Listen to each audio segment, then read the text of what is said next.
Mi compañero, el Espíritu Santo, capítulo 1. ¿Por qué la comunión con el Espíritu Santo? En 2 Corintios 13:14, Pablo escribe una bendición dirigida a los creyentes de Corinto. La gracia del Señor Jesucristo, el amor de Dios y la comunión del Espíritu Santo sean con todos ustedes. Esta bendición despierta en mí unos profundos sentimientos. Sin embargo, me doy cuenta de que no sucede igual con todas las personas. Las bendiciones sin cuento que estas palabras pueden derramar sobre nosotros están desapareciendo actualmente de muchos corazones. Más adelante indicaré por qué digo esto, pero quisiera describir primero cuáles son esas bendiciones. La gracia de Cristo. El significado original de la palabra griega que traducimos gracia es lo máximo en belleza. Los griegos disfrutaban de la búsqueda de la belleza por medio de la filosofía, de los deportes, la poesía, el drama, la escultura y la arquitectura. Además, por supuesto, su tierra, montañas, ríos y costas, los rodeaba con su belleza. Cuando la belleza de algo producía gozo en quien lo veía o escuchaba, los griegos decían que estaba lleno de gracia. Este significado terminó ampliándose para incluir no solamente la belleza de las cosas, sino también las obras, acciones y pensamientos bellos, la elocuencia y hasta la humanidad. A todos se los podía considerar como llenos de gracia. La palabra gracia tenía un segundo significado como favor, buena voluntad nacida de un amor desbordante e incondicional, sin esperar recompensa ni pago. El tercer significado de la palabra gracia tenía que ver con una obra digna de elogio que manifestaba virtudes muy por encima de lo común. En su bendición, el apóstol Pablo debe haber sentido que brotaba en él un gozo superior a toda descripción, conocedor del perdón incondicional de los pecados y de las numerosas bendiciones de la salvación, llena de belleza o de gracia. El amor de Dios. ¿Cómo deberíamos aceptar la bendición "El amor de Dios esté con todos ustedes"? ¿Acaso nos hemos llegado a endurecer tanto que podemos oír hablar del amor de Dios sin conmovernos o sin sentir contrición en nuestro corazón? Casi todos los cristianos de hoy pueden citar Juan 3:16. Sin embargo, solo queda la letra, porque se ha olvidado la vida que hay en esas palabras. Hay varias formas de amor humano. El amor de los padres por los hijos, que son su propia carne y sangre, el amor que busca y anhela al sexo opuesto, y el amor fraterno que nos produce gozo cuando estamos con nuestros buenos amigos. Con todo, no hay comparación posible entre el amor humano y el amor de Dios. El de los padres se limita a los hijos. El que existe entre los sexos se centra en la pareja. Aún el amor entre amigos comienza a desaparecer si uno de los dos nunca recibe nada a cambio de su estimación e interés por el otro. En cambio, el amor divino es distinto. En griego, el amor de Dios es un tipo de amor que se sacrifica de una manera total por el que ama, debido a que comprende lo valioso que es. Por ejemplo, El hombre y la mujer traicionaron a Dios, cayendo en un profundo pecado que tuvo por consecuencia una vida abominable, la cual, a su vez, terminaba llevando a la destrucción eterna. A pesar de esa traición, Dios se sacrificó amorosamente en el Calvario para salvar a la humanidad. ¿Por qué? Porque cada una de las almas tiene un precio infinito para Él. Así es el amor divino. Aunque caída en el pecado, la humanidad posee la imagen de Dios y podemos convertirnos en criaturas nobles si recibimos la gracia de la redención. Dios es amor y su amor es verdadero. Él amó tanto a los pecadores de este mundo que no escatimó ni siquiera a su propio Hijo, sino que lo convirtió en sacrificio por nuestros pecados. ¿No es acaso amor verdadero el que nos haya amado incluso a nosotros, que estábamos caídos en el pecado? Es probable que Pablo se haya sentido conmovido hasta las lágrimas al hablar del amor de Dios. Entonces, ¿por qué nos hemos enfriado tanto nosotros? ¿Cómo se puede restaurar nuestra fe de manera que nos podamos sentir profundamente conmovidos por la gracia de Jesucristo y el amor de Dios? ¿Dónde está la senda que nos conduce a esa restauración? Ciertamente existe un camino hacia una restauración plena. Hay una respuesta al clamor de nuestro espíritu y se halla en la comunión con el Espíritu Santo. Él es quien derrama toda la gracia y todo el amor en nuestro espíritu por medio de su comunión con nosotros. La comunión del Espíritu Santo. La palabra comunión conlleva las ideas de comunicarse con alguien, viajar juntos, transportarse juntos. El espléndido desarrollo que han tenido los transportes ha hecho del mundo moderno una gran ciudad mundial. Por medio de estos transportes rápidos y cómodos, los humanos de todo el mundo comparten cuanto se necesita para satisfacer sus necesidades culturales, políticas, económicas, militares y científicas. No es exagerado decir que se puede medir una civilización por el grado de desarrollo de sus sistemas de transporte. Supongamos que este sistema planetario de transporte se detuviera súbitamente. El mundo entero se convertiría en un infierno viviente. Casi todos los tipos de trabajo terminarían por paralizarse. Las ciudades sufrirían hambre y frío al detenerse el abastecimiento de víveres y de combustible. Las zonas rurales y las industrias se verían inundadas por productos agrícolas e industriales echados a perder, por hallarse obstruidos los canales de venta. El transporte no es una comodidad de la que podamos prescindir. Es necesario para el bienestar humano. De igual manera, la comunión con el Espíritu Santo, el viajar a diario y mantener una amistad constante con Él, es esencial para nuestro bienestar espiritual. Nuestra fe crece en proporción directa al crecimiento de nuestra comunión con el Espíritu Santo.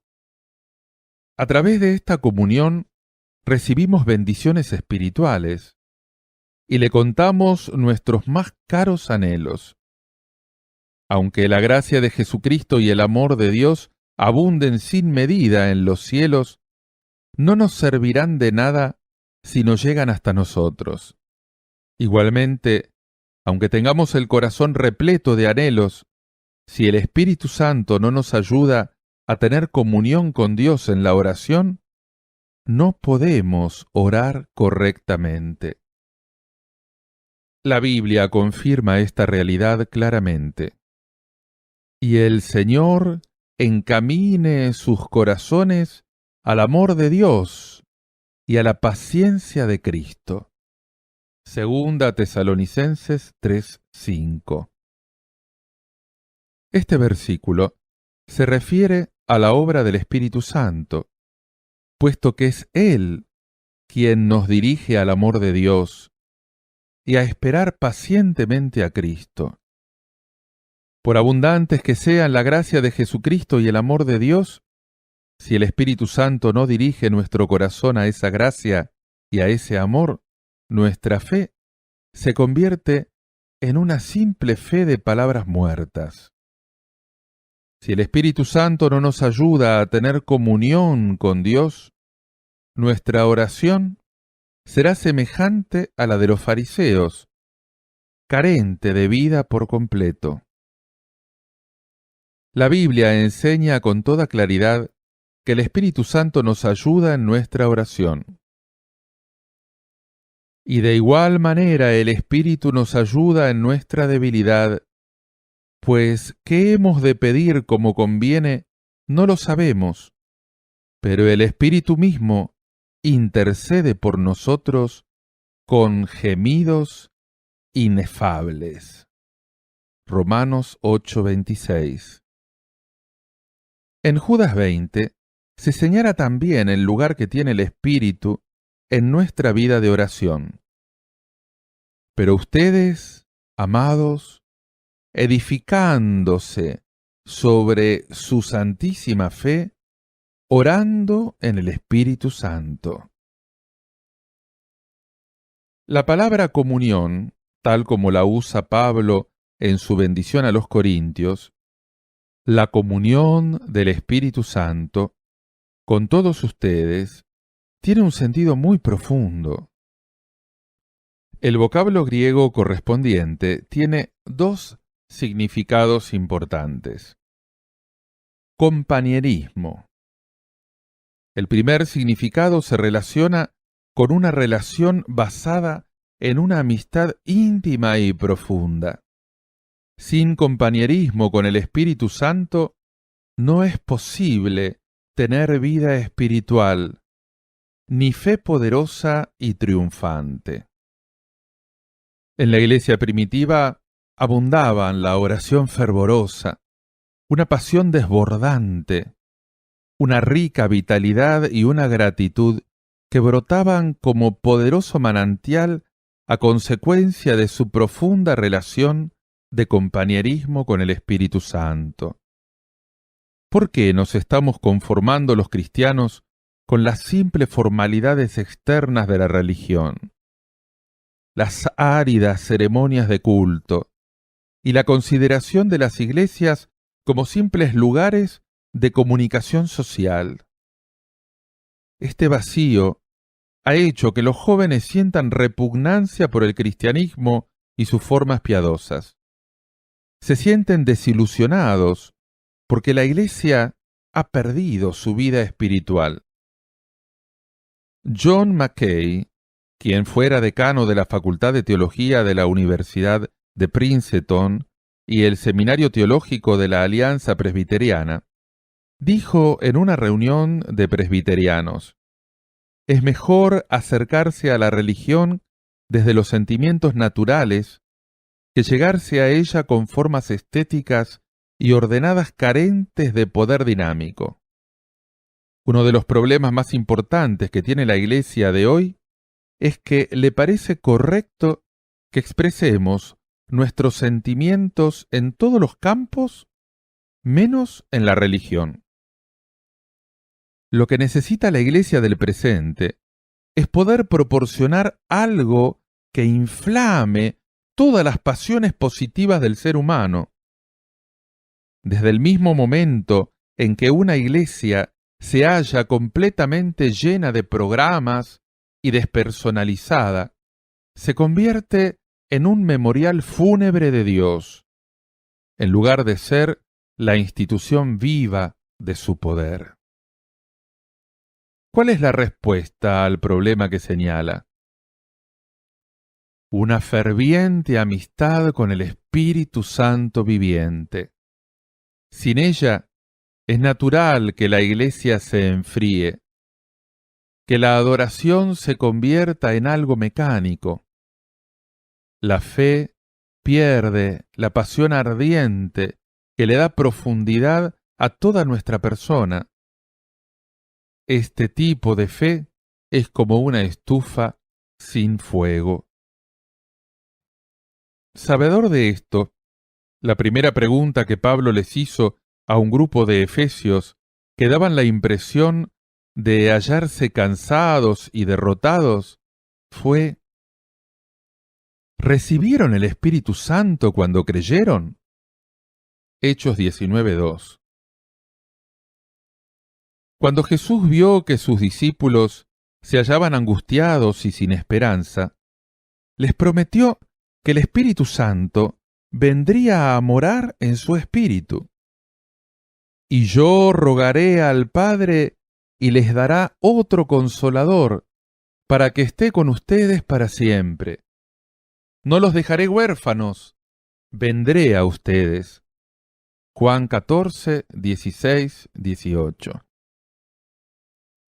Podemos hacer nuestro ese consuelo, pero con mayor frecuencia de la que creemos, es posible hallar hoy creyentes que no hayan oído hablar del Espíritu Santo. ¿Cómo tener comunión con el Espíritu Santo?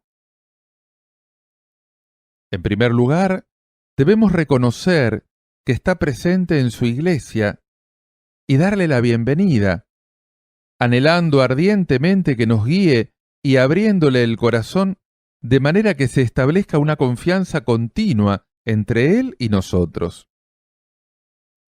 El amor de Dios y la gracia de Jesús solo podrán alcanzar nuestro espíritu a través de la amistad y la comunión con el Espíritu Santo.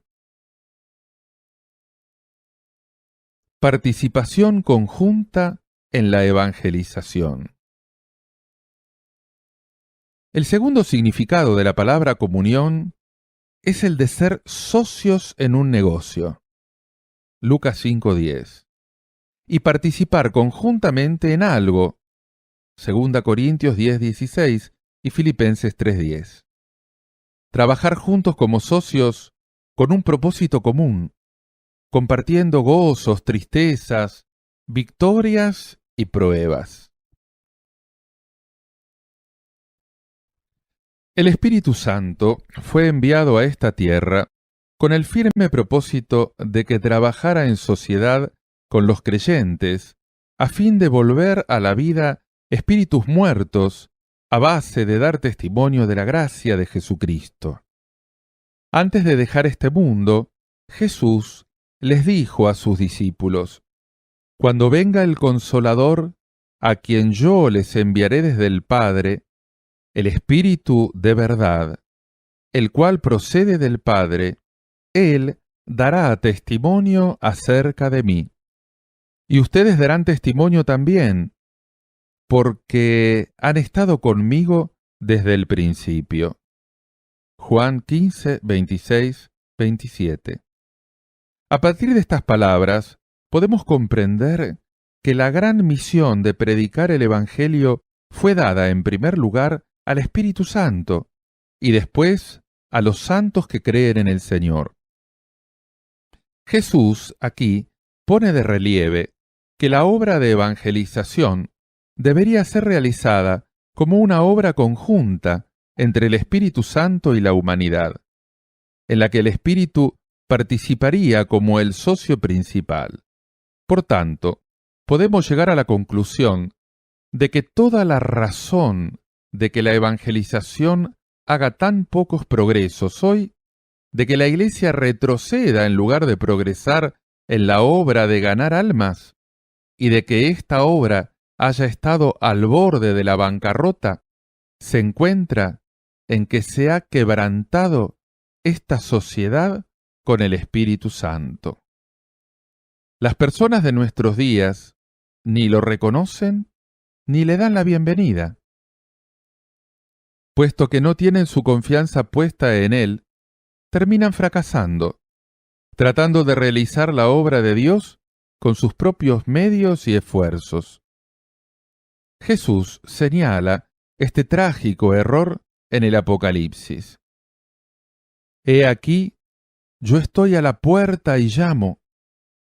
Si alguno oye mi voz y abre la puerta, entraré a él y cenaré con él, y él conmigo.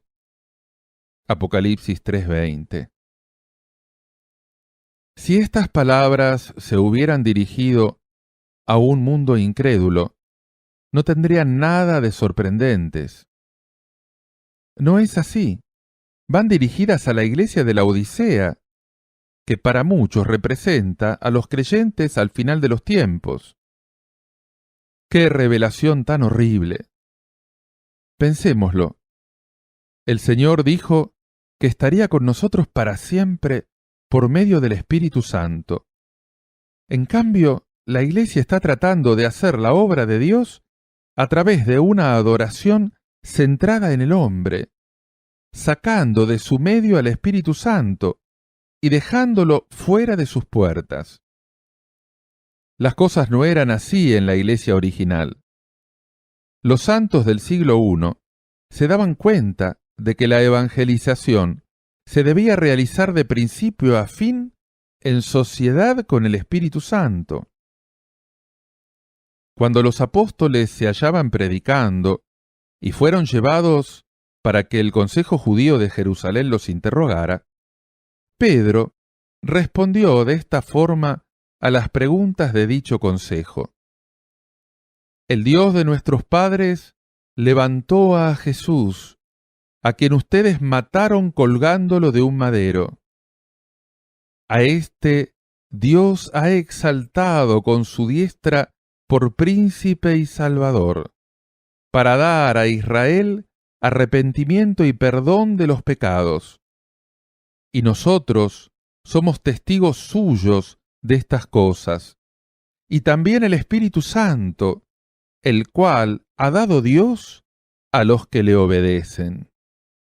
Hechos 5:30-32.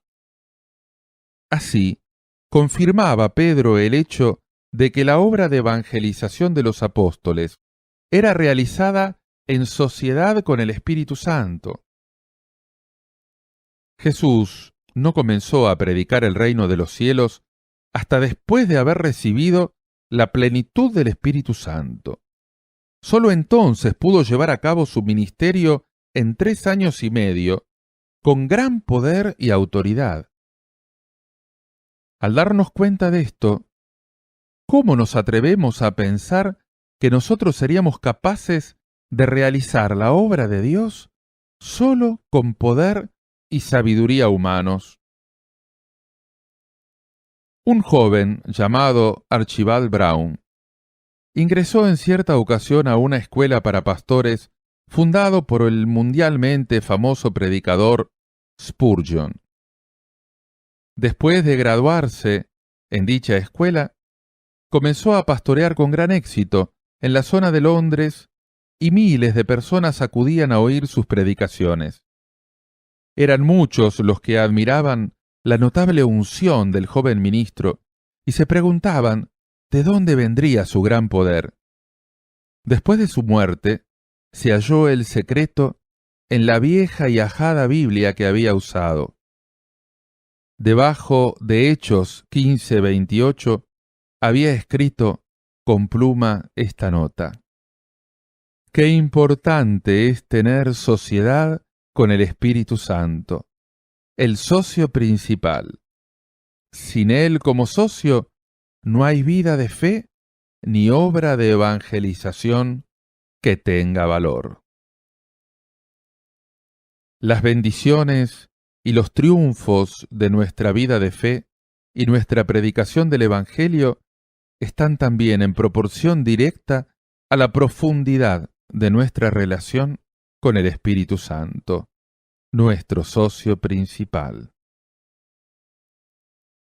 Después de su resurrección y antes de su ascensión, Jesús reunió a sus discípulos alrededor de sí y les ordenó solemnemente que predicaran el Evangelio a todo el mundo.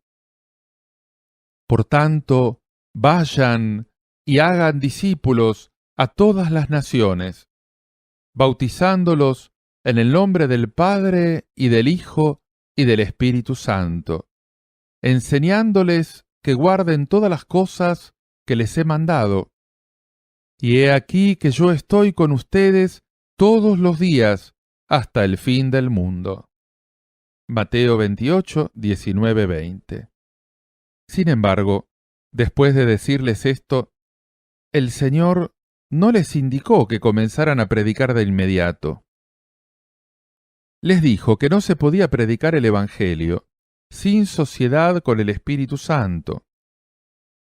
He aquí, yo enviaré la promesa de mi Padre sobre ustedes, pero quédense ustedes en la ciudad de Jerusalén hasta que sean investidos del poder que viene de lo alto.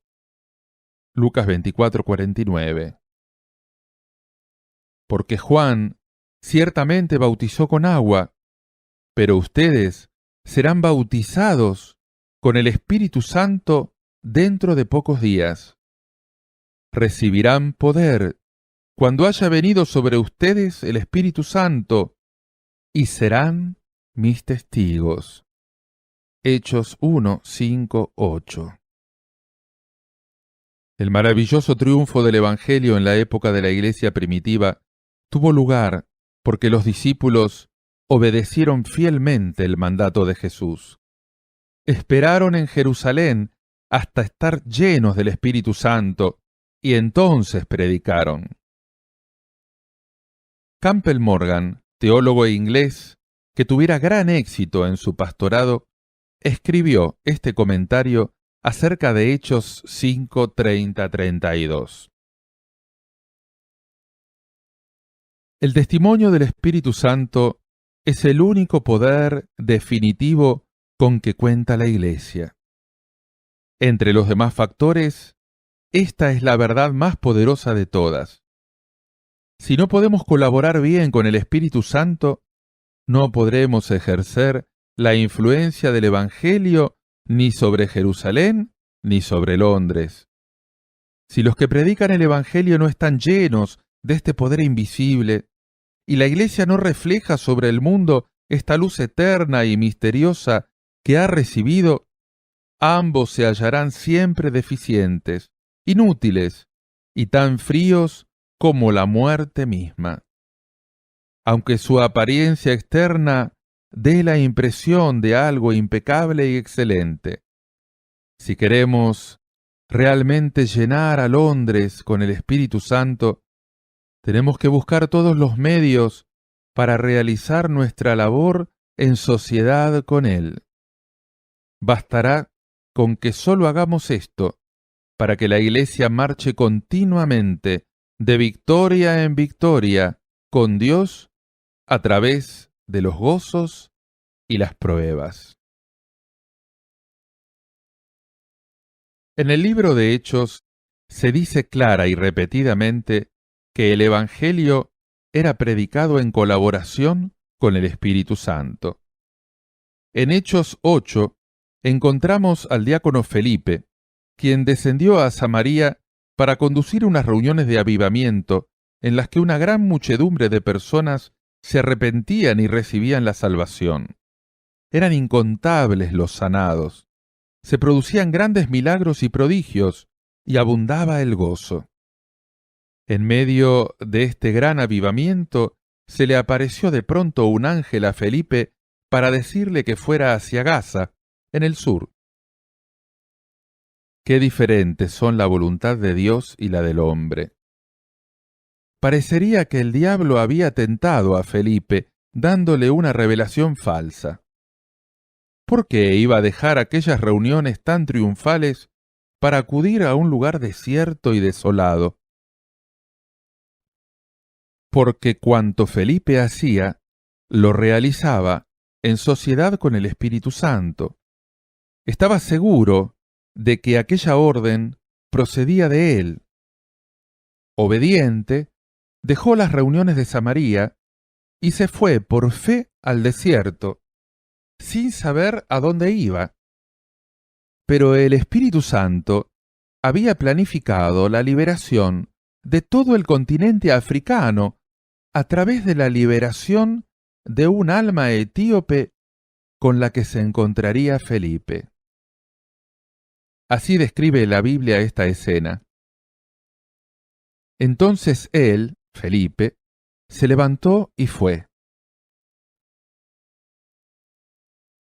Y sucedió que un etíope, eunuco, funcionario de Candace, reina de los etíopes, el cual estaba sobre todos sus tesoros, y había venido a Jerusalén para adorar, volvía sentado en su carro y leyendo al profeta Isaías.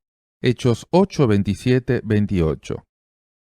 El Espíritu Santo envió a Felipe al desierto para que le predicara el Evangelio de la salvación a un alma que estaba preparada. Y gracias a la salvación de este etíope, Felipe pudo recoger una cosecha inmensamente mayor de la que habría recogido de haberse quedado en Samaria dirigiendo las reuniones. No debemos descuidar ni despreciar los impulsos del Espíritu Santo, porque nos parezcan de poca monta. No tenemos idea de lo que pueda haber planificado. La orden del Espíritu Santo a Felipe se hizo más concreta aún.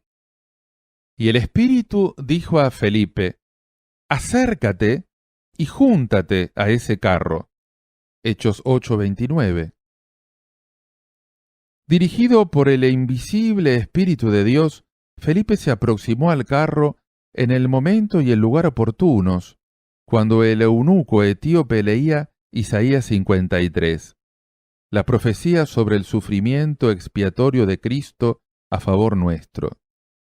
Es maravillosa la forma en que lo guió, y el momento no pudo ser más adecuado. Después de escuchar la predicación de Felipe, el etíope recibió a Jesús como Salvador suyo.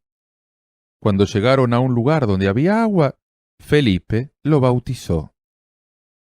Lo que tuvo lugar a continuación manifiesta lo poderosa que puede ser la asociación con el Espíritu Santo en la labor de predicar el Evangelio.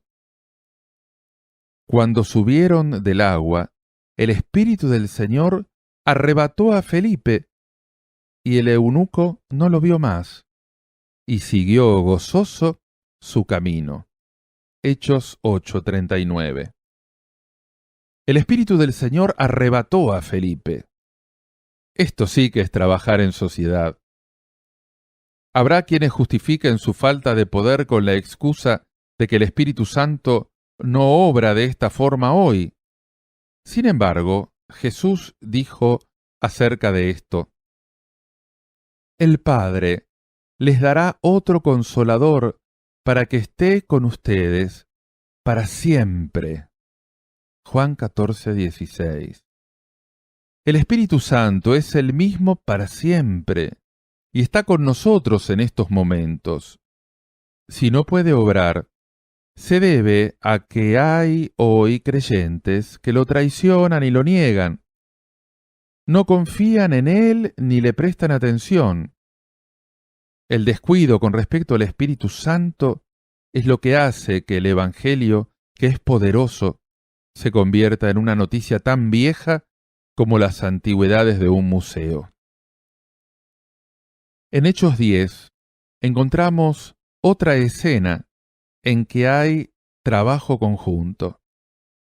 Pedro, en colaboración con el Espíritu, es enviado a predicarles a un centurión gentil llamado Cornelio y a toda su casa.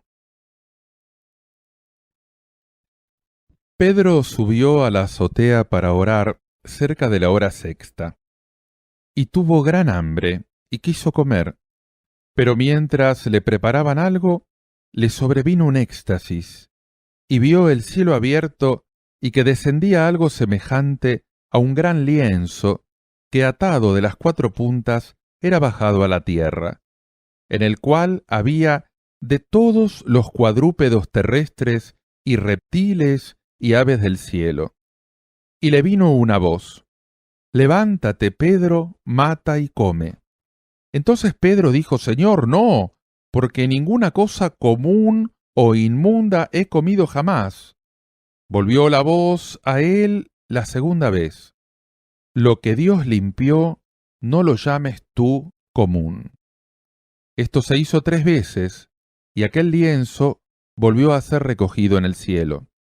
Y mientras Pedro estaba perplejo dentro de sí sobre lo que significaría la visión que había visto, he aquí los hombres que habían sido enviados por Cornelio, los cuales, preguntando por la casa de Simón, llegaron a la puerta, y llamando, preguntaron si moraba allí un Simón que tenía por sobrenombre Pedro.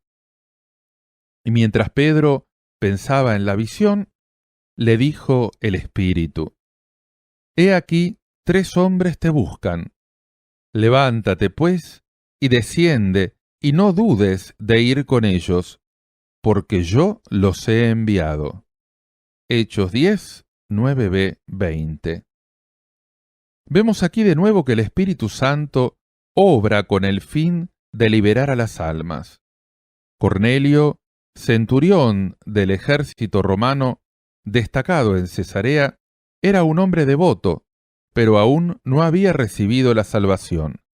El Espíritu Santo de Dios, a través del mensaje de un ángel, le indicó que mandara a buscar a Pedro, quien sería el vaso utilizado para predicarle el Evangelio.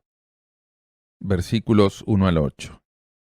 Pedro, criado como judío devoto, tenía horror a estar en compañía de gentiles, incluso a conversar con ellos, porque eran inmundos según la ley judía. Con el fin de ampliar la esfera de su ministerio, el Espíritu Santo hizo que tuviera por 3 veces una extraña visión. Después le ordenó que no dudara, sino que se fuera a la casa de aquel gentil llamado Cornelio. ¡Qué ministerio tan maravilloso el del Espíritu Santo! Los había preparado a ambos, al mensajero y al que recibiría el mensaje. Va más allá de toda comprensión lo urgentemente que se necesita hoy este ministerio del Espíritu Santo. Enviar un vaso preparado a un espíritu que también lo esté. Dios es el único que sabe cuál es el momento perfecto. Mientras predicaba el Evangelio en la casa de Cornelio, Pedro dijo: «Y nos mandó que predicásemos al pueblo y testificásemos que Él es el que Dios ha puesto por juez de vivos y muertos. De éste dan testimonio todos los profetas, que todos los que creyeren en Él recibirán perdón de sus pecados por su nombre». Versículos 42-43.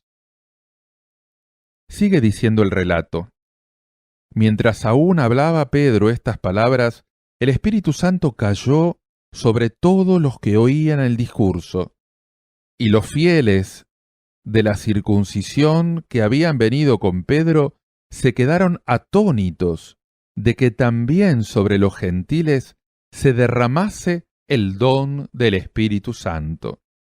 Versículos 44-45.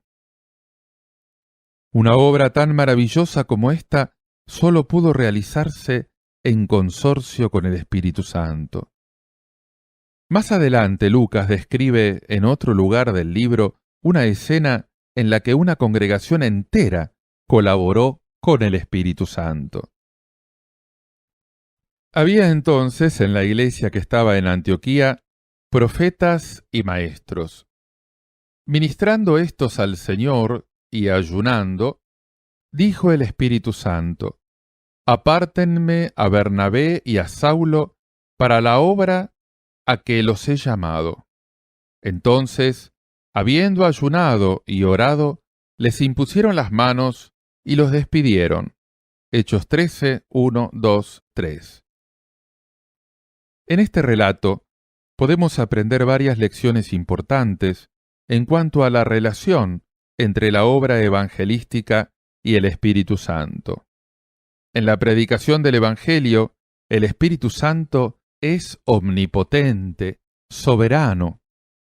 Al decir los he llamado, el Espíritu Santo demuestra que es Él quien ocupa la posición de preeminencia en la Iglesia, lo cual significa que la obra del Evangelio es la que Él exige. Aquí está haciendo notar que el embajador extraordinario y plenipotenciario no es una denominación ni persona humana alguna, sino Él mismo. Este pasaje enseña claramente también que los que trabajan por el Evangelio solo podían realizar su misión si se asociaban al Espíritu Santo, sin esperar con ansia sus órdenes, como esta iglesia de Antioquía, que le ministraba al Señor y oraba en el Espíritu. ¿Cómo es posible escuchar esa queda voz del Espíritu Santo? Es triste, pero cierto, que la iglesia de hoy está repleta de planes y programas basados en los intereses humanos. Se planifica y se presenta la adoración para lograr una complacencia carnal a través de una asociación de tipo humano. Hay poco interés en escuchar al Espíritu Santo. La consecuencia es que la Iglesia, que se debería estar ocupando de la obra del reino de los cielos, se ha convertido en un desastre. Está al borde de la bancarrota y se ha convertido en objetivo de ridiculización y reproche. No hay ciudad, poblado o comunidad donde las iglesias no tengan edificios. Con todo, el espíritu de los adoradores se ha vuelto vacío y nulo. Hemos desechado el mandato del Señor, quien nos dijo que deberíamos convertirnos en la luz del mundo. Hemos cerrado los oídos al llamado del Espíritu Santo.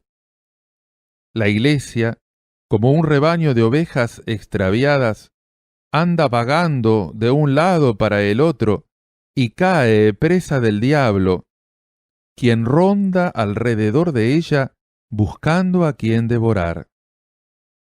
Florecen las herejías y las falsas enseñanzas. En un remolino como este, ¿cuándo y cómo se podrían restaurar en medio de nosotros aquellas reuniones de oración de Antioquía? Allí ¿no ministraban todos ellos unánimes al Señor, al mismo tiempo que esperaban órdenes divinas? ¿No ayunaban y oraban ansiosos por hacer la obra a la que se los había llamado por medio del Espíritu Santo, el jefe de su empresa? Para evangelizar la era futura, debemos volver nuevamente al seno del Espíritu Santo, quien nos da poder, sabiduría y orientación sobrenaturales. Debemos arrepentirnos y abrir los oídos a su llamado. El relato de los sucesos de Antioquía dice a continuación que Bernabé y Pablo, quienes habían sido apartados por el Espíritu Santo para su obra, enviados por el Espíritu Santo, descendieron. Hechos 13:4. Realmente, esta salida nos obliga a pensar. Se fueron, no enviados por una denominación ni por una institución misionera, sino por el Espíritu Santo. No tenían fondos misioneros, ni promesa alguna de que tendrían sostenimiento fijo como misioneros. no se dice nada acerca de dinero. Y sin embargo, fue el Espíritu Santo, Señor del cielo y de la tierra, el que los envió. Con un apoyo así, no tenían nada que temer.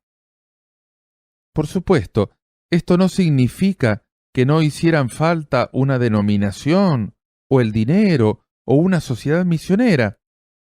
Con todo, no los envió un grupo de gente ni una institución. El gran teólogo.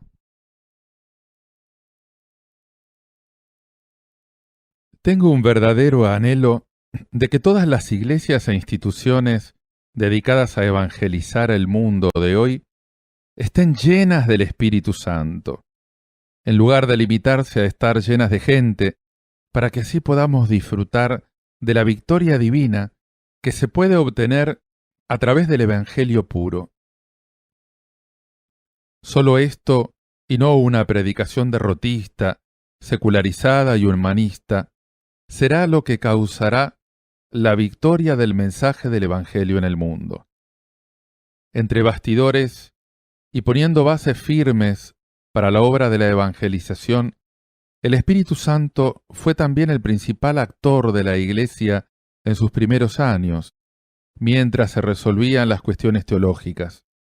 Como si fuera un invisible director de escena, era Él quien tenía la autoridad definitiva para supervisar, enseñar y guiar. En Hechos 15, algunos gentiles cristianos se hallaban muy confundidos debido a las falsas enseñanzas de ciertos creyentes judíos. Entonces algunos que venían de Judea enseñaban a los hermanos: si no se circuncidan conforme al rito de Moisés, no pueden salvarse. Como Pablo y Bernabé tuviesen una discusión y contienda no pequeña con ellos, se dispuso que subiesen Pablo y Bernabé a Jerusalén, y algunos otros de ellos, a los apóstoles y a los ancianos, para tratar la cuestión. Versículos 1-2. En consecuencia, los apóstoles y ancianos sostuvieron un concilio en Jerusalén para estudiar este asunto. La discusión y el veredicto del concilio se hallan descritos en este mismo capítulo 15. Su lectura me lleva a creer que estos dirigentes reconocían profundamente al Espíritu Santo, confiando en Él y orando con fe firme para que guiara sus discusiones de manera que llegaran a una conclusión correcta. Su conclusión fue escrita en forma de carta a los gentiles de Antioquía, Siria y Cilicia. Por cuanto hemos oído que algunos que han salido de nosotros, a los cuales no dimos orden, los han inquietado con palabras, perturbando sus almas, mandando circuncidarlos y guardar la ley, nos ha parecido bien, habiendo llegado a un acuerdo, elegir varones y enviarlos a ustedes con nuestros amados Bernabé y Pablo, hombres que han expuesto su vida por el nombre de nuestro Señor Jesucristo. Porque ha parecido bien al Espíritu Santo y a nosotros no imponerles ninguna carga más que estas cosas necesarias. Versículos 24, 26 y 28.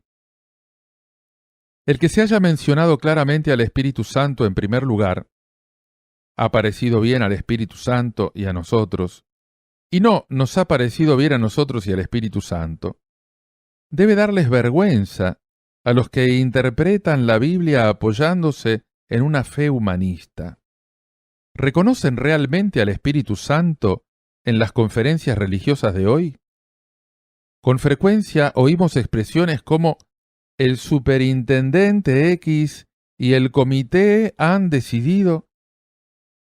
Rara vez escuchamos expresar los sentimientos reflejados en la carta enviada por los apóstoles de Jerusalén. Con la ayuda del Espíritu Santo hemos decidido. Por supuesto, no estoy defendiendo que haya que seguir toda declaración con la frase «con la ayuda del Espíritu Santo», pero es deplorable que jamás se escuchen frases así. Confianza en su ayuda. En todo cuanto hagamos, debemos reconocerlo, adorarlo, darle gracias y confiar continuamente en Él. Además, es imprescindible que recordemos que el Espíritu Santo, enviado por el cielo para ser nuestro jefe en la evangelización y la enseñanza, espera a que lo invitemos a ocupar entre nosotros ese lugar. La Biblia nos muestra que no es la ignorancia lo único que impide que trabajemos dentro de esta sociedad con el Espíritu Santo. La falta de humildad al esperar en Él es otro factor del problema. En Hechos 16, 6-10, vemos que Pablo obraba bajo las órdenes del Espíritu Santo y en colaboración con Él. Por supuesto, Pablo fue el apóstol por excelencia, y Dios lo usó poderosamente. Sin embargo, también nos debemos dar cuenta de que incluso un apóstol tan sensible al Espíritu Santo como Pablo fue capaz de apresurarse atrevidamente a hacer algo debido a su gran celo por la predicación del Evangelio. He aquí lo sucedido. Y atravesando Pablo y Silas Frigia y la provincia de Galacia, les fue prohibido por el Espíritu Santo hablar la palabra en Asia, y cuando llegaron a Misia, intentaron ir a Bitinia, pero el Espíritu no se lo permitió. Versículos 6 y 7. Cuando leemos este pasaje, nos sentimos como si estuviéramos viendo la lucha de Jacob con el ángel de Dios. Las expresiones les fue prohibido por el Espíritu Santo y el Espíritu no se lo permitió, tienen un sentido combativo. Pablo estaba tratando de lanzarse a predicar, mientras que el Espíritu Santo lo estaba frenando. Escenas tan vívidas en la Biblia nos muestran que era el Espíritu Santo quien dirigía a Pablo. Es imposible captar por completo la grandiosa lección que enseña este pasaje. Esta maravillosa escena nos muestra claramente que el Espíritu Santo tiene un fuerte deseo de participar en la obra del Evangelio en sociedad con nosotros, y que quien inicia esa obra no es el ser humano, sino Él. Cuando no le resulta fácil guiar a sus santos, el Espíritu Santo llega a emplear la fuerza para hacer que obedezcan los planes divinos con respecto a su obra. Es Él quien nos ordena que hagamos la obra de evangelización. Los creyentes son enviados a la cosecha como obreros, pero Él debe ser el jefe de la empresa. Hasta el mismo Pablo, hombre de una personalidad a toda prueba y casi perfecta, le costó algo dejarse guiar por el Espíritu Santo, debido a su ardiente pasión por las almas y su indomable voluntad. Quizá la razón por la que Dios le permitió que sintiera un aguijón en la carne, 2 Corintios 12, 7, fuera para que pudiera comprender su debilidad y poner por completo su confianza en el Señor. Debemos aprender de todo esto que siempre debemos buscar la orientación que nos viene del Espíritu Santo y tener un espíritu obediente y quebrantado que Él pueda guiar con tanta facilidad como un pastor guía a sus ovejas. Solo entonces se podrá predicar realmente el Evangelio en sociedad con el Espíritu Santo. Si tratamos de hacerlo sin Él, entristeceremos el corazón de Dios y nos estaremos oponiendo a su plan y providencia para salvar al mundo. Este tipo de labor conjunta con el Espíritu Santo es indispensable para la Iglesia.